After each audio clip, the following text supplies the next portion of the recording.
Okay, day 13. Welcome to James Peak. Leadville's over there. We're 48 days away from doing 100 miles in Leadville, Colorado.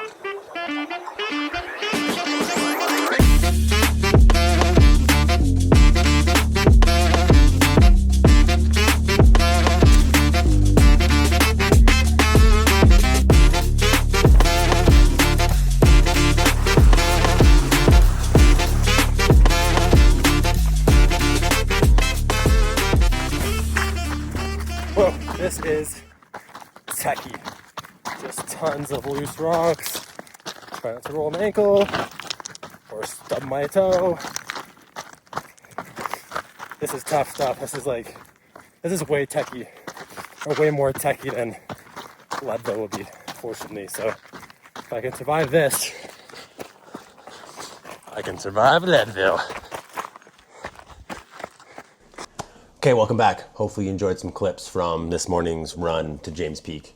It was pretty great day to do it. I don't know if there's been a better day yet this year. It was perfect temperature, probably a touch too warm maybe, but there was a nice cool breeze, especially at the very, very top. So that was a really good way to close the week out. As promised, these Sunday videos are going to turn more into kind of just me talking to the camera, and ideally I pull some graphs up so you're not just looking at my face the whole time.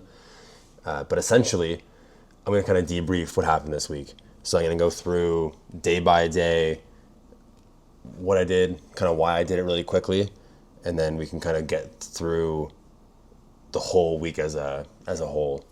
So I guess we'll rewind the clock. My weeks that I typically operate on are Monday to Sunday. I know some people do Sunday to Saturday. Some people roll on a 10-day training cycle. Based on my job and my traveling requirements for it, and just kind of ease of scheduling life in general, I do a 7-day cycle. That's what I do for most of my athletes. There's one athlete I think that has a 10-day cycle that is a little more flexible. They can get good stimulus on a 10-day rolling cycle. Anyways, I'm a 7-day cycle. So I'll start on Monday. Monday was the 29th of June. Yes, 29th of June. Let me pull it up. We were still in Portugal. I did 5.56 miles, traveling, running, average heart rate of 129, 814 pace. That's the very first run of the week. That day we also did some hiking, if I remember correctly. Tuesday, June 30th, 13.11 miles. And that was in the morning. That was on the trail with a little bit of elevation gain. It wasn't the craziest in terms of gain over the course of the entire run. I think it was like 813 feet or so. The goal here is to show you these graphics instead of looking at me while I do this.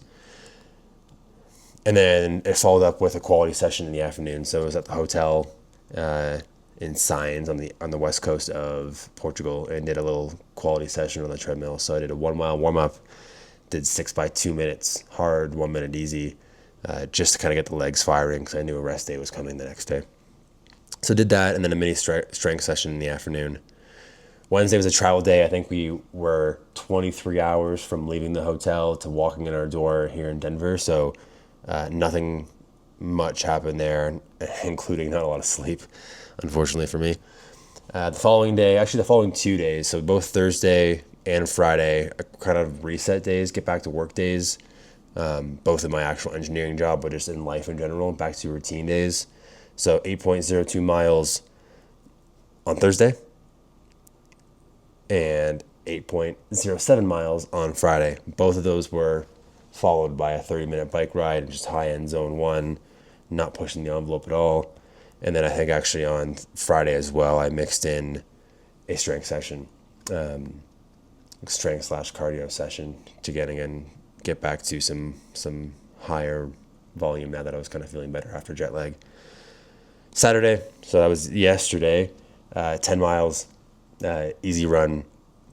I did it on Walker Ranch Loop, at the Walker Ranch Loop, which is about half an hour, give or take, probably a little more from our house. And it's a really cool, really great trail that's just past the Front Range, between sort of Boulder and I guess that's Broomfield. So between those two, just past the front range. So really, really great. That's one of my favorite ones. I'll definitely be revisiting it. And I posted, I think, the kind of full talk about that yesterday. Today was a fun day, as you saw. It ended up being 14.02 miles and like 4,000 plus feet of gain. So definitely the biggest effort and most time effort I've had to date. But that's just where we're at right now. When I zoom out, this will be just a stepping stone along the path. Next week, I'm planning to do more miles and probably take more time. So that'll be up in Leadville. That's the goal, at least. So over the course of the entire week, if we're analyzing just sort of from Monday to Sunday, it was 63 miles on the dot. So that took 10 hours, 13 minutes, and 30 seconds. There was quite a good amount of vert mixed into there too. I'll put the number on the screen because I don't want to do math right now. And that was on 6 days of running. So the goal here is to have one full day of, I'm not going to call it rest, but I'm going to call it off feet, dedicated time, dedicated day. So I'll always do 6. I might, maybe, don't quote me, but I might do 7 on the very, very peak week. So like 2 to 3 weeks out, probably 3 weeks out from Leadville, I might. But for the most part, I find it pretty beneficial, especially when I'm traveling, like flying for work. It's pretty valuable to have the extra day of rest, either to have it on a travel day or immediately preceding one, so I can kind of get back to work quickly. I had mentioned in a previous video that the goal was to have Monday as a rest day moving forward. I think just based on travel flexibility, that can't really kind of stay true every single week. So what I also have to be careful of is time outside or mileage outside of my typical Monday to Sunday schedule. So for example, there could be a time where I'm running 7 straight days, depending on my rest schedule, right? Like for example, my last rest day was on Wednesday, this past Wednesday.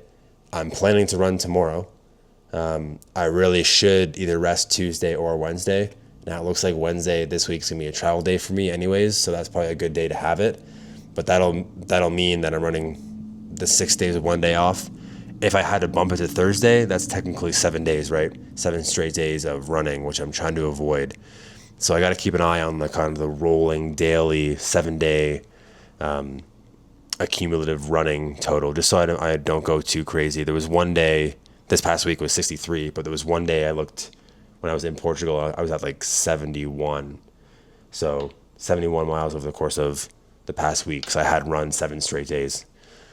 So trying to avoid that, trying to be a little more cognizant of taking rest days when I can, but also making sure that I'm not taking them at a bad time. Ideally, it's the same day every week, but everyone's life's busy.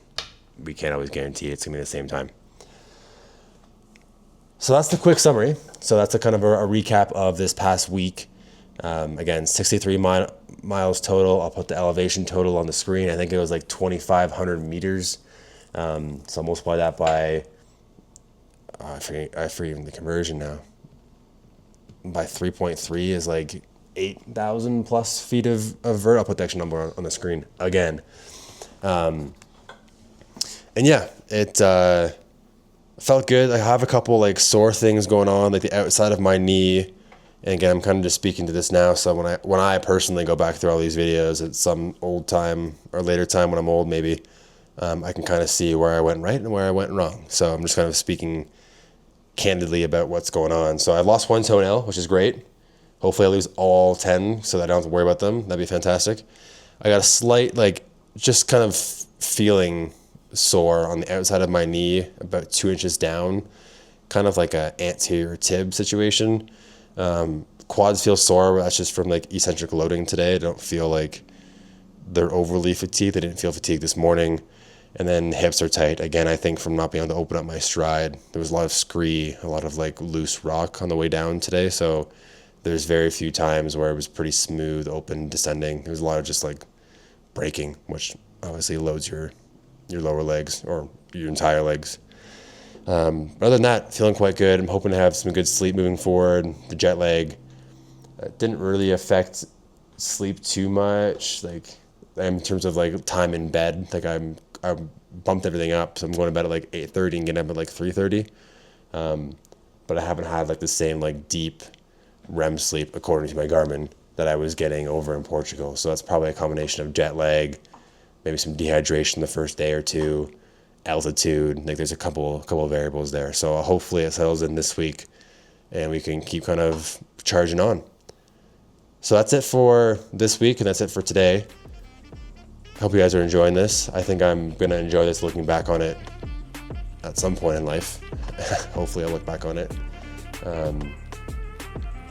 Yeah. Enjoy the rest of your weekend. We'll see you guys tomorrow.